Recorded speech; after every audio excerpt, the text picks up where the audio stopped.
Oke, baik. Assalamualaikum warahmatullahi wabarakatuh. Selamat siang, Bapak, Ibu, dokter, Profesor, dokter, dan rekan sejawat sekalian. Perkenalkan, nama saya Niken Wahyu Puspaningtyas. Saya staf emergency dan rawat intensif anak dari Rumah Sakit Cipto Mangunkusumo. Pada siang hari ini saya ingin sedikit sharing mengenai pediatric cardiac arrest and resuscitation. Ini izin, apakah slide saya sudah terlihat, Dokter Melati? Sudah terlihat dokter? Mungkin bisa, baik Oke, dokter baik. sudah. Ya, tadi sudah sedikit diperkenalkan. Terima kasih, Dokter Melati. Jadi sebagai pendahuluan yang pertama, saya ingin mengingatkan kepada rekan semua bahwa penyebab utama henti jantung pada anak itu berbeda dengan dewasa. Kalau di dewasa mungkin lebih banyak mainly cardiac origin gitu ya. Kalau di anak sebagian besar disebabkan karena kurang oksigen atau hipoksia, lebih jauh lagi hipoksemia, lebih jauh lagi hipoksia yang sudah tingkat sel. Nah, kalau kita lihat dari prevalence yang ada data pada sampai saat ini, itu kita membedakannya menjadi in-hospital resuscitation dan out-hospital resuscitation. Untuk in-hospital resuscitation, kalau kita bandingkan antara kejadian pushless dan non-pushless itu lebih banyak yang non-pushless. Kemudian juga kalau untuk out hospital resuscitation itu insidennya yaitu 8,3 ya, jadi 8,3 per 100.000 anak dengan survivor rate-nya ini kecil sekali 6,7 sampai 10,2%. Saya rasa di negara kita saya belum ketemu datanya, tapi saya berharap sih datanya tidak jauh dari data di luar negeri ya. Oleh sebab itu tentunya rekan sejawat sekalian hadir pada siang hari ini untuk bersama-sama kita belajar bagaimana sih caranya menata laksana keadaan henti jantung pada anak. Nah, kenapa kita harus segera melakukan tindakan resusitasi? Karena pada waktu jantung itu berhenti berdetak, dalam waktu 30 menit sel otak tidak mendapatkan oksigen, maka sudah terjadi kerusakan otak dan itu terus berjalan sampai 900 detik ya. Jadi antara 30 detik sampai 900 detik sel otak itu sudah mengalami kerusakan. Nah, oleh sebab itu, saya berharap begitu ada kejadian henti jantung, maka rekan sejawat sekalian sudah mampu untuk melakukan tindakan resusitasi. Tujuannya apa? Tujuannya adalah untuk mengembalikan sirkulasi atau yang kita sebut sebagai return of spontaneous circulation. Nah, pada waktu kita mau mencapai ROSC atau return of spontaneous circulation, ada beberapa hal yang menjadi highlight, menjadi sesuatu yang harus kita perhatikan untuk mendapatkan ROSC gitu ya. Yang pertama adalah tentunya kita harus bisa melakukan CPR secara kualitas yang baik, high quality CPR. Kemudian yang kedua, tahu tepat dan cepat dalam melihat kebutuhan akan defibrilasi atau kardioversi gitu ya dalam hal ini. Ketiga, sebagaimana tadi yang sudah saya katakan bahwa sebagian besar henti jantung pada anak disebabkan karena hipoksia, maka kita harus sesegera mungkin dan mampu melakukan ventilasi dengan efektif. Yang keempat adalah tentunya dibutuhkan obat-obatan farmakoterapi, sehingga dalam hal ini dibutuhkannya akses yang adekuat. Kemudian yang terakhir adalah kita harus tahu apa sih penyebabnya, kenapa seorang anak tuh mengalami henti jantung, dan sebisa mungkin menata laksana penyebab yang bersifat reversibel pada anak. Oke, kami dari UKK Emergency dan Rawat Intensif Anak sekarang disebut sebagai UKK ETIA ya, Emergency Terapi Intensif Anak. Itu menggunakan guidelines yang dikeluarkan oleh European Resuscitation Council. Jadi dalam hal ini saya ingin sedikit sharing mengenai guidelines tahun 2021 yang dikeluarkan oleh European Resuscitation Council. Ada beberapa perbedaan bila dibandingkan dengan guidelines yang dikeluarkan tahun 2015. Yang pertama tentunya kita harus kompeten dalam melakukan airway breathing circulation dengan baik gitu ya sebagai seorang dokter dan tenaga medis. Kemudian yang kedua, dalam memberikan terapi oksigen, dikatakan bahwa target saturasinya itu adalah 94 sampai 98. Ada beberapa literatur yang menyebutkan 97% or 98% is the next 100%. Jadi dalam hal ini kita tidak membutuhkan 100%.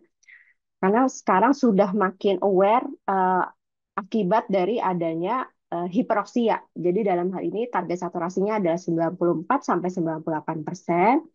Kemudian pada kondisi shock kita bisa memberikan resusitasi cairan dengan pemberian cairan bolus dimulai dari 10 cc per kilo. Kalau kami di Etia itu sendiri kami sebutnya challenge sebenarnya kalau 10 cc per kilo ya dengan menggunakan kristaloid atau produk darah kalau misalnya ternyata pasiennya menderita shock hemoragik. Kemudian pada basic life support atau BHD bantuan hidup dasar menggunakan algoritma ABC 15:2.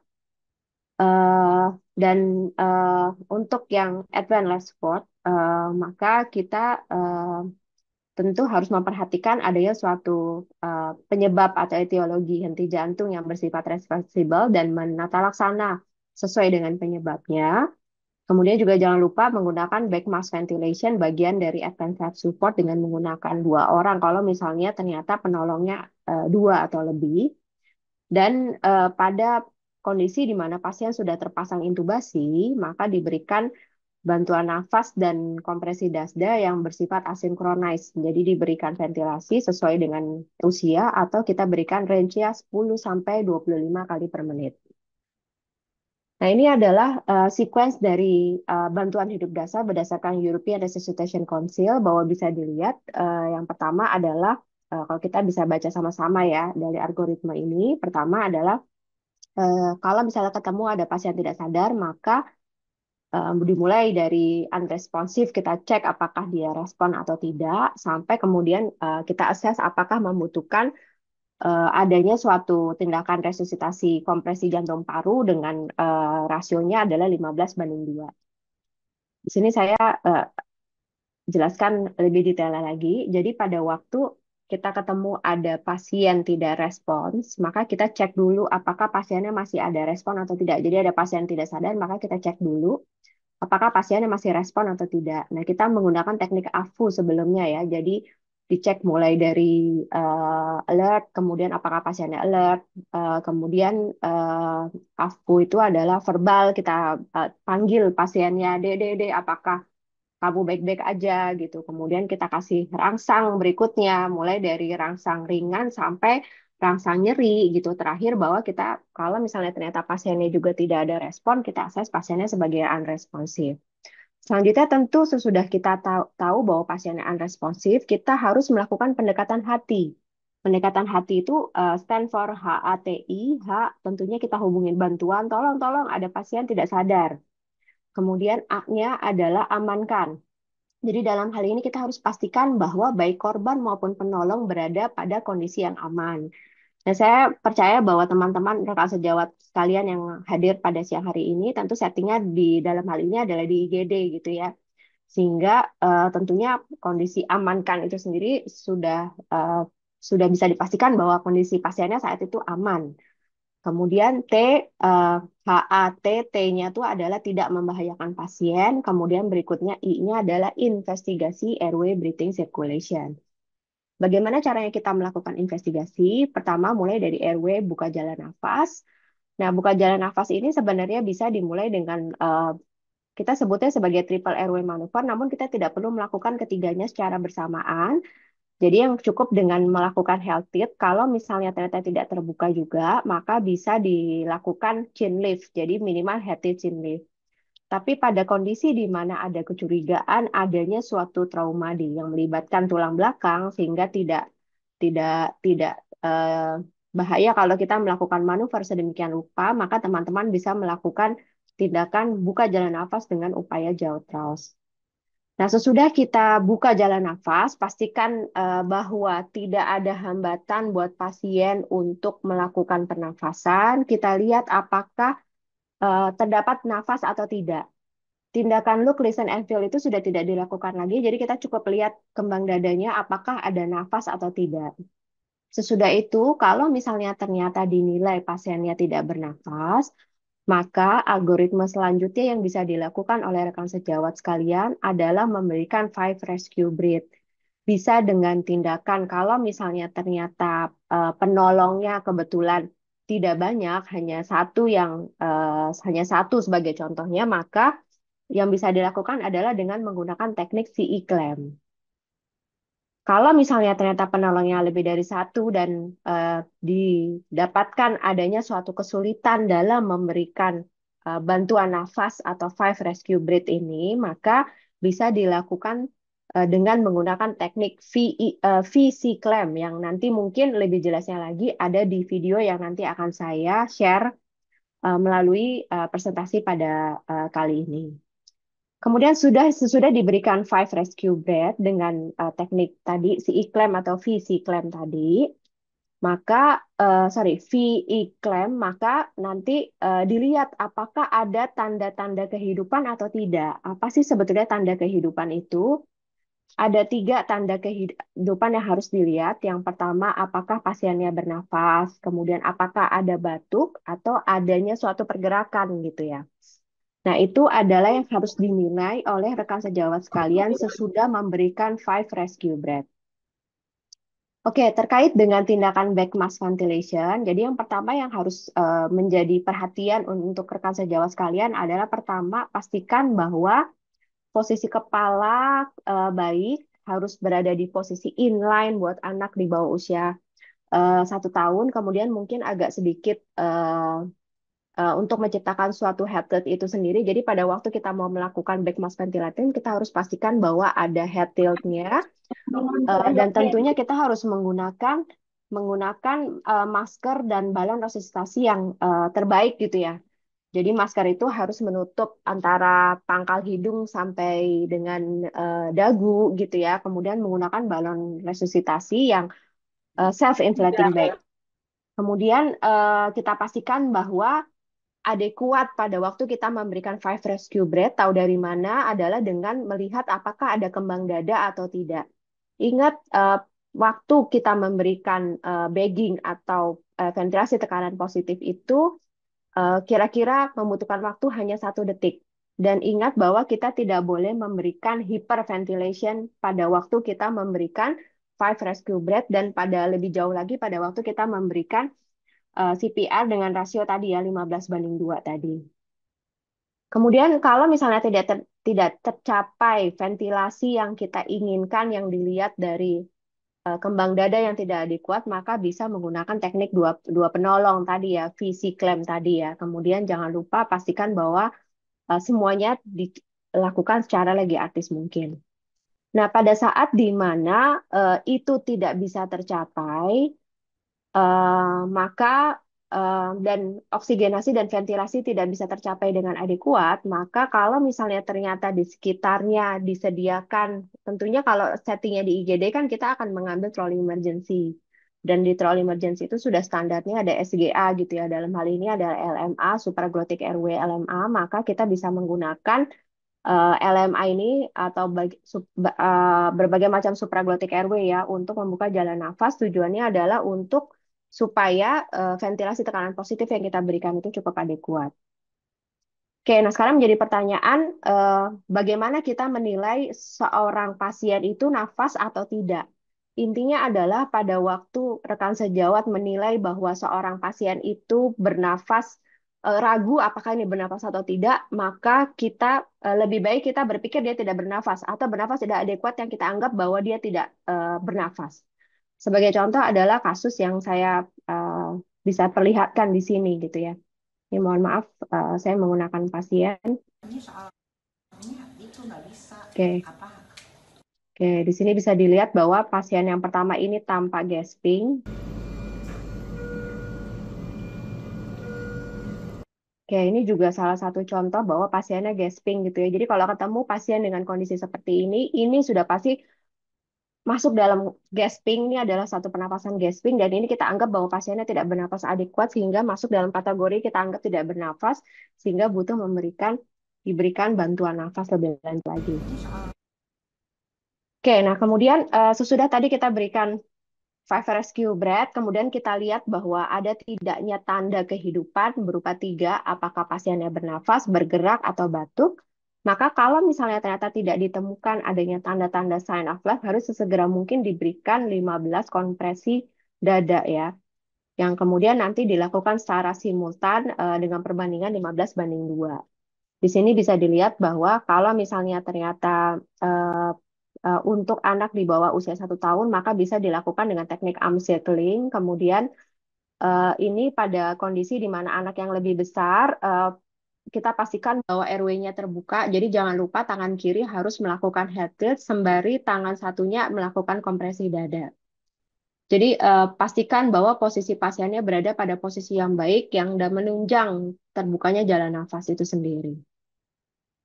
Oke, nah tadi saya sudah sedikit sharing mengenai bantuan hidup dasar. Selanjutnya saya ingin sedikit sharing mengenai bantuan hidup lanjut ya.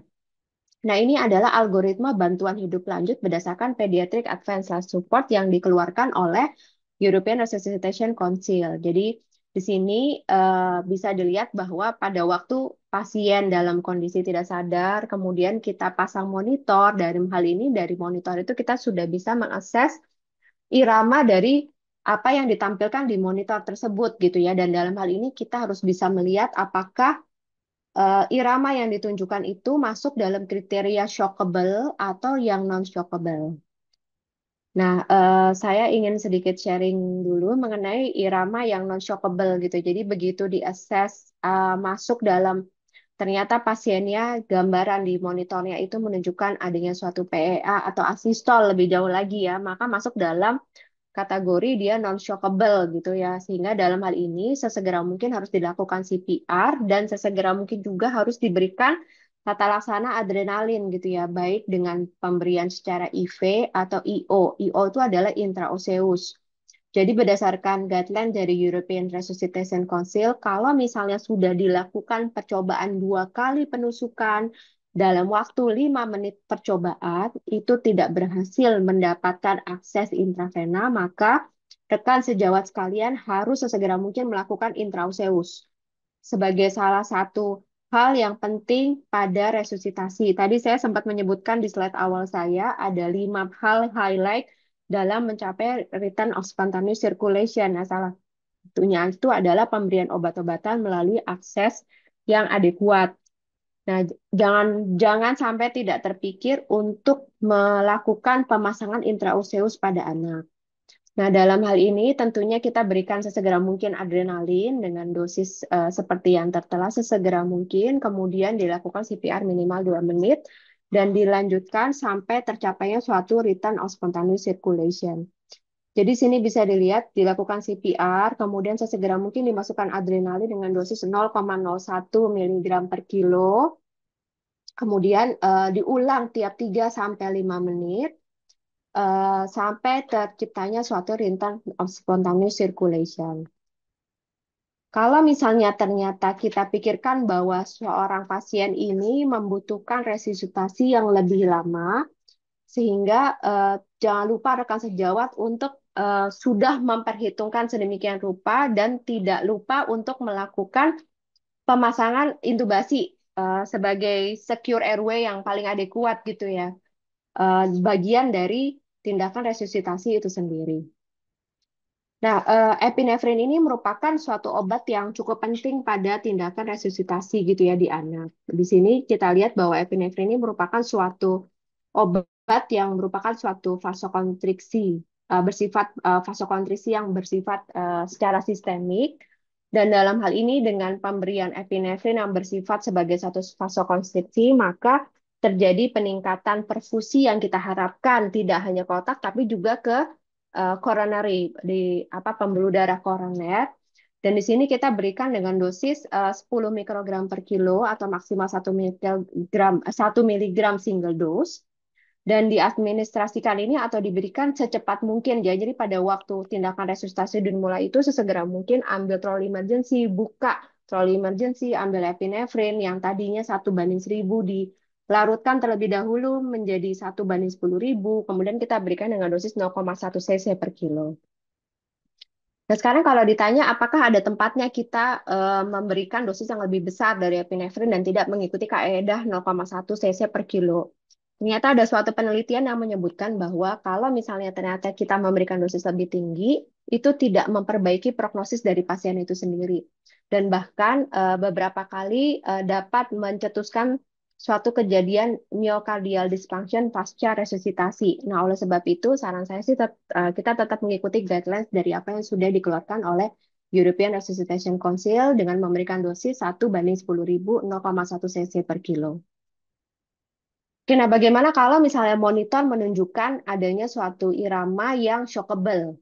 Sehingga dalam hal ini, apabila kita lihat iramanya itu masuk dalam kategori VT yang pulseless atau ventricle fibrilasi, maka itu adalah irama yang terindikasi buat kita sebagai tenaga medis untuk melakukan tindakan defibrilasi gitu ya. Yang dalam hal ini kita berikan berapa banyak sebetulnya dosis yang kita berikan untuk defibrilasi bisa dilihat dari algoritma ini bahwa kita berikan dengan dosisnya adalah 4 joule per kilo dalam sekali melakukan defibrilasi. Kemudian sesudah kita lakukan defibrilasi, jangan lupa dilakukan CPR terlebih dahulu selama 2 menit, baru kita akses lagi apakah monitor yang ditunjukkan dari pasien tersebut masih menunjukkan gangguan irama yang merupakan kategori shockable. Kalau misalnya ternyata masih menunjukkan gambaran VT pulseless, jangan lupa dicek kalau ada VT itu kita cek nadinya teraba atau tidak. Kalau misalnya dia tidak teraba atau ada gambaran ventricular fibrilasi, maka kita berikan shock yang kedua. Kemudian dilanjutkan langsung dengan CPR selama 2 menit terlebih dahulu, baru kita lihat monitor lagi. Kalau misalnya ternyata masih menunjukkan gambaran VT pulseless atau VF, maka kita berikan lagi shock yang ketiga. Nah, sesudah shock yang ketiga, apa yang harus kita lakukan selanjutnya? Tetap CPR 2 menit. Nah, sembari CPR 2 menit itu dilakukan, kita di, direkomendasikan untuk mulai diberikan obat-obatan. Obat-obatannya apa? Ada dua. Yang pertama adalah adrenalin dengan dosis 0,1 cc per kilo, 1 banding 10.000. Yang kedua adalah amiodaron yang diberikan secara bolus. Jadi dalam hal ini amiodaron dosisnya sebenarnya kalau kita lihat tetap 0,1 cc per kilo. Jadi 5 miligram per kilo itu sama dengan 0,1 cc per kilo. Nah, kapan sebenarnya kita bisa mengulang obat-obatan ini diberikan lagi pada kondisi gangguan irama yang shockable? Itu ingat aja bahwa kalau di jalan di Jakarta saat ini ada yang namanya ganjil genap sama pemberian obat-obatan itu juga menganut kaidah ganjil. Jadi kita bisa mengulang pemberian obat-obatan tersebut kalau kita ketemu angka ganjil. Jadi sesudah 3 kali defibrilasi kita berikan obat, selanjutnya sesudah kelima kali kita berikan obat, kemudian selanjutnya sesudah ternyata dia masuk dalam kategori refrakter lebih dari 5 kali, maka kita bisa kalau dari rekomendasi yang terbaru 4 joule per kilo ini bisa ditingkatkan sampai 8 joule per kilo dan obat-obatan selanjutnya yang kita berikan hanya diberikan adrenalin saja. Jadi amiodaron itu hanya diberikan pada 2 sebelumnya. Jadi berdasarkan rekomendasi dari European Association Council tahun 2021 untuk kebutuhan akan adanya refraktor VT plus dan VF, maka kalau dia lebih dari eh, apa namanya kebutuhan lebih dari 5 kali shock ini, maka dia bisa ditingkatkan hingga 8 joule per kilo. Nah, ini adalah amiodaron. Amiodaron ini adalah obat yang masuk dalam kategori kalium channel blocker. Di sini amiodaron ini fungsinya adalah memperpanjang sebetulnya QT interval gitu ya. Sehingga tujuannya adalah pasien-pasien yang datang dengan aritmia dalam hal ini dia bisa diatasi aritmianya dengan mekanisme tersebut sehingga sebenarnya amiodaron ini juga tidak hanya diindikasikan pada irama yang shockable dalam hal ini VT pulseless dan VF tapi juga kondisi VT pulse sebenarnya bisa menjadi salah satu obat yang bisa diberikan dalam kondisi gangguan irama tersebut.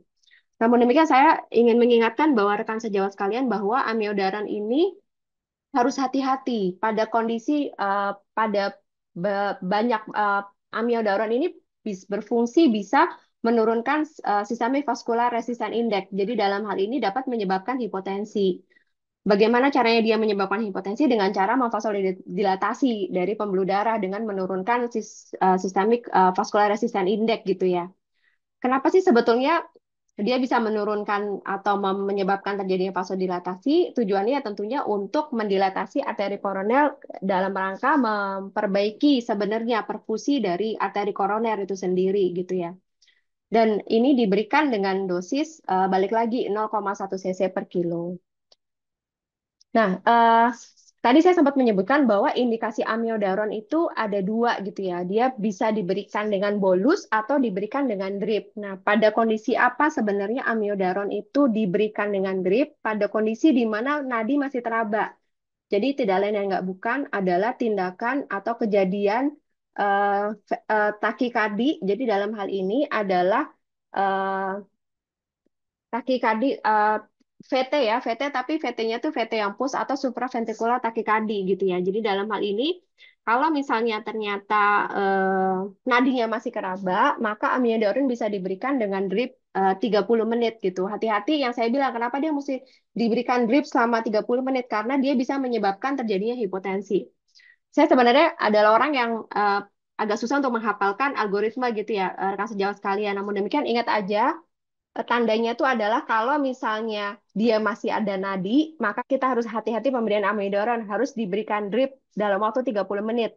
Biasanya kita encerkan dengan dextrose 5%, 20 cc, kemudian kita drip 30 menit.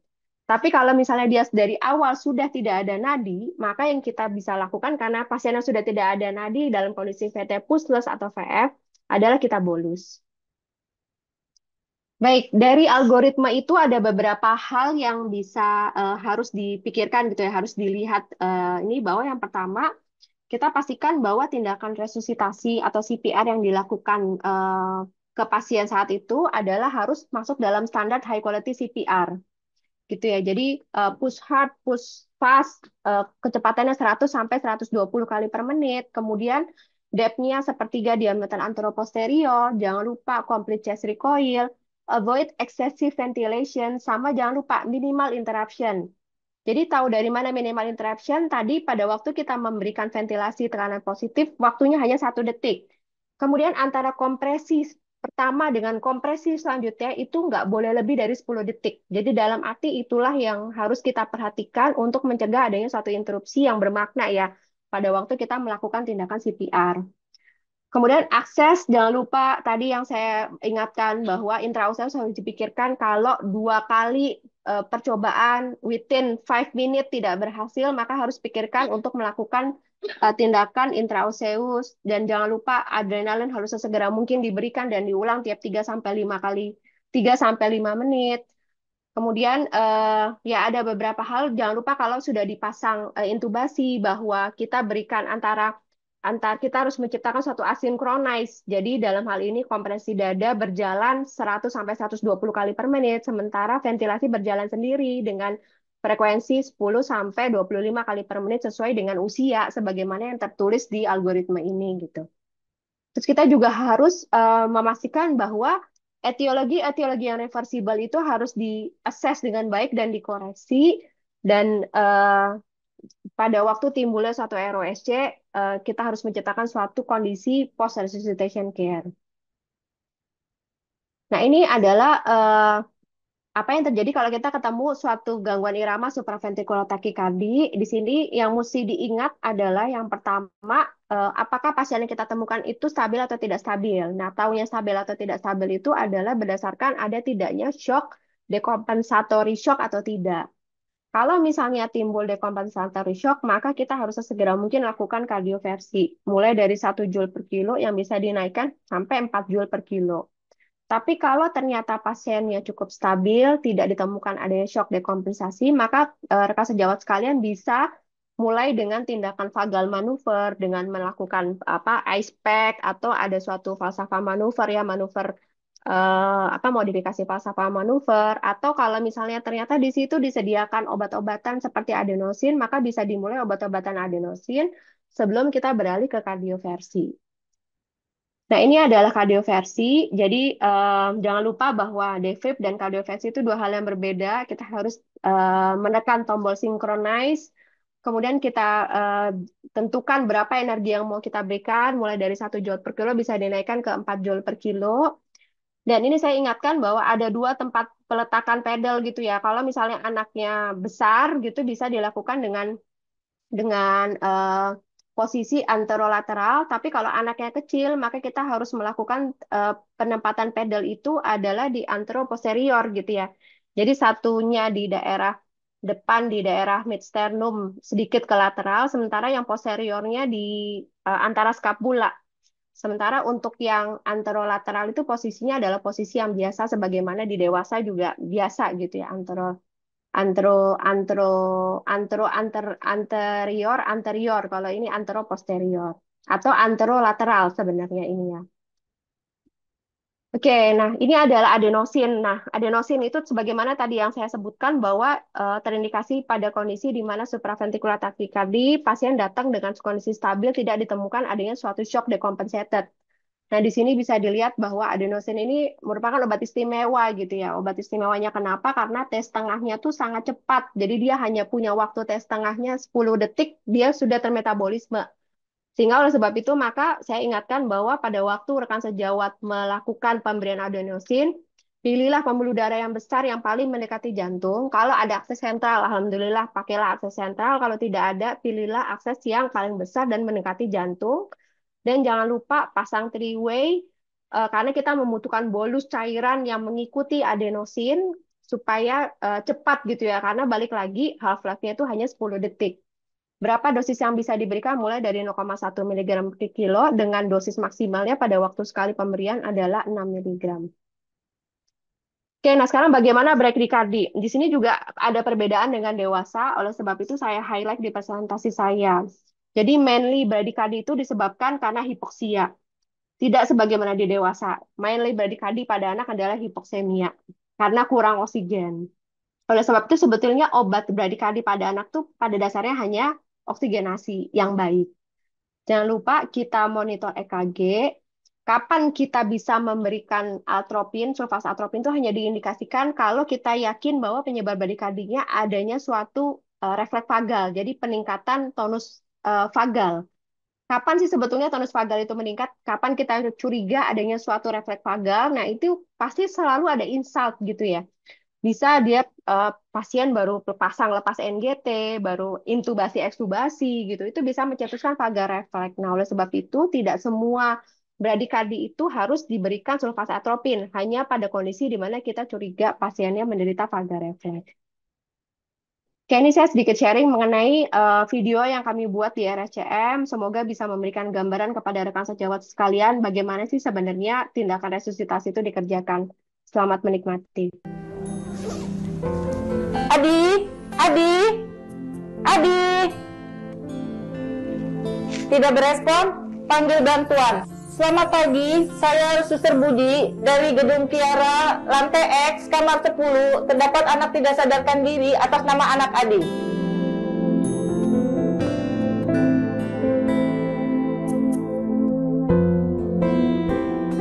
Ibu maaf, anaknya kita akan tolong dulu. Mohon ibunya tunggu di sini ya, Bu.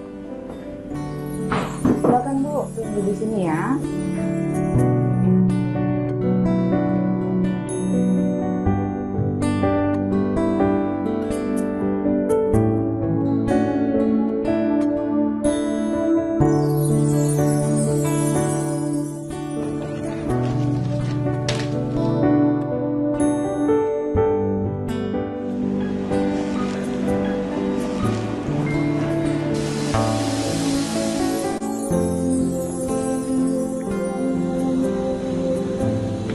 Satu, lepas-lepas. Dua, lepas-lepas. Tiga, lepas-lepas. Empat, lepas-lepas. Lima, lepas-lepas.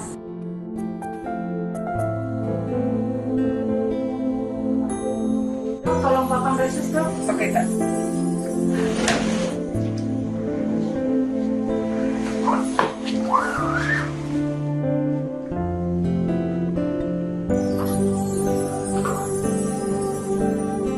Satu, dua, tiga, empat, lima, enam, tujuh, 8, 9, 10, 11, 12, 13, 14, 15. Satu, lepas-lepas. Dua, lepas-lepas. 1, 2, 3, 4, 5, 6, 7, 8, 9, 10, 11, 12, 13, 14, 15. Satu lepas lepas, dua lepas lepas. 1, 2, 3, 4, 5, 6, 7, 8, 9, 10, 11, 12, 13, 14, 15. Satu lepas lepas, dua lepas lepas. 1, 2, 3, 4, 5, 6, 7, 8, 9, 10, 11, 12, 13, 14, 15. Satu lepas lepas, dua lepas lepas. 4 siklus. 1, 2, 3, 4, 5, 6, 7, 8, 9, 10, 11. Selamat pagi. Pagi dok. Saya Dr. Niken, dokter penanggung jawab pasien pada pagi hari ini. Saya ambil alih, boleh?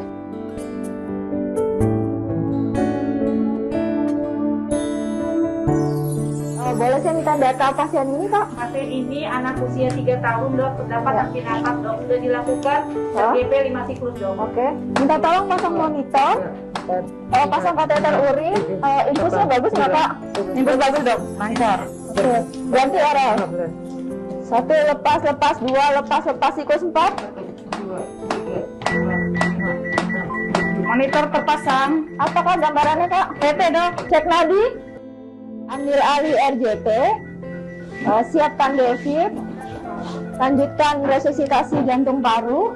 Kak Budi minta tolong berikan pasiennya loading 20 cc per kilo, berat badannya 15, jadi diberikan 300 cc per 12, 13, 14, 15. Loading sedang berjalan dok. 1 lepas, 2 lepas, 1 siklus. 1, 2, 3, 4, 5, 6, 7, 8, 9, 10, 11, 12, 13, 14, 15. 1 lepas, 2 lepas, 2 siklus. Clear, you clear, everybody clear. Oksigen off. Clear. Lanjutkan RJT selama 2 menit. 1, 2, 3, 4, 5, 6, 7, 8, 9, 10, 11, 12, 13, 14, 15. 1 lepas, 2 lepas. Cek monitor, Masih PT. cek nadi.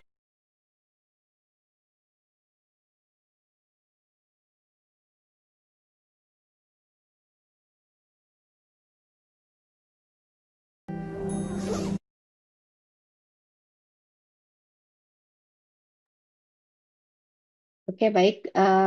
Mungkin itu saja yang bisa saya sampaikan, Dokter Melati.